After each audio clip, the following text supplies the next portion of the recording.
How do you live a life that you're proud of at the ending? Let's talk about it.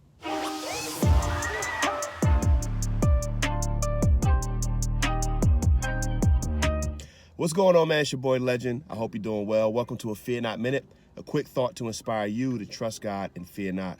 You know, I was thinking about this, man. How do you live a life where you're proud of it at the end? How do you live a life where you don't have to regret your ambitions, where you can go hard after the things you want and not regret what you chased at the end?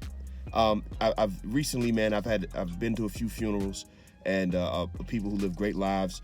And the last one I attended, man, the preacher at the funeral was asking the question, challenging the crowd, like, how are you living your life?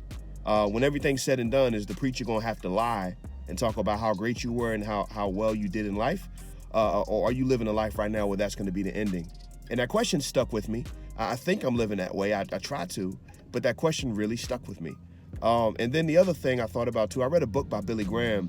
I was really interested in it because it was the last book he wrote to the best of my knowledge, and it was called Finishing Well.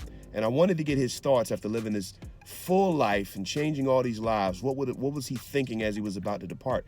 And one sentence he said in there really stuck out to me. He said, a lot of people taught us how to die, in Christ, but people didn't tell us how to prepare for that, how to prepare for death. I'm misquoting him a little bit, but it was something along the lines of people taught us what to do at the end, that you go and see Jesus, but nobody taught us how to prepare for that season of life and how to live in that season of life. And when I thought about that, I thought of a few things, man. Like, do I want to live a life where I regret my ambitions at the end? When I'm at when I'm on my deathbed, am I going to be looking back like, man, I wish I wouldn't have wasted my time there. I wish I spent more time with my wife, more time with my kids, more time doing things that mattered. Or am I going to be proud of the things I chased? And the only thing I can come up with for you and for me is to think about that moment now and prioritize those. Think about that moment then, and prioritize those things now. On your deathbed, when you know that you're in the fourth quarter of your life and things are going to end soon, what are the things you're going to think are important then? Are they going to be the time you invested with your family, your kids, your legacy, passing on the truths of Christ, the time you invested and the time you spent? I don't think anybody's on their deathbed saying, man, I wish I'd have worked more overtime.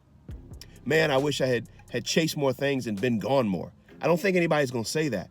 So what are the things we can do now to make sure that when that time comes, we don't regret what we didn't do in the present day?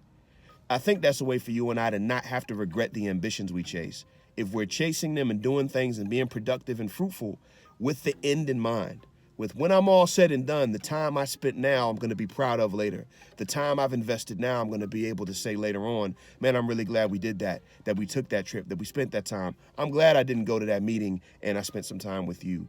These are things I'm wrestling through as I think through my kids' childhood and how the type of parents I want them to be, my grandkids. And so I'm just thinking about that and thinking about ending and finishing well. Because I think if you think that way, you don't have to fear the last days of your life. You don't have to fear how things will end. If you can live in a way that on my deathbed, I'm going to be proud of the time I spent now. And when I leave, the preacher at my funeral will be able to say X, Y, and Z.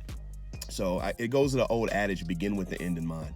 I hope that you're able to live proudly in the ambitions of the day because you're chasing them with the end in mind and doing it all in the right perspective.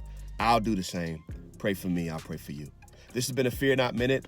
Check me out on all your favorite streaming services for more music. And then for more messages and merch, visit my website and my links below. But until next time, trust God, fear not. Turn away your faces. Don't turn away from cases. Playing the hand you dealt by. Your house of cards is makeshift. The entire narrative that you've been saying back into our faces baseless. Divided we stand, united we fall. I'm out of that grave, good gracious.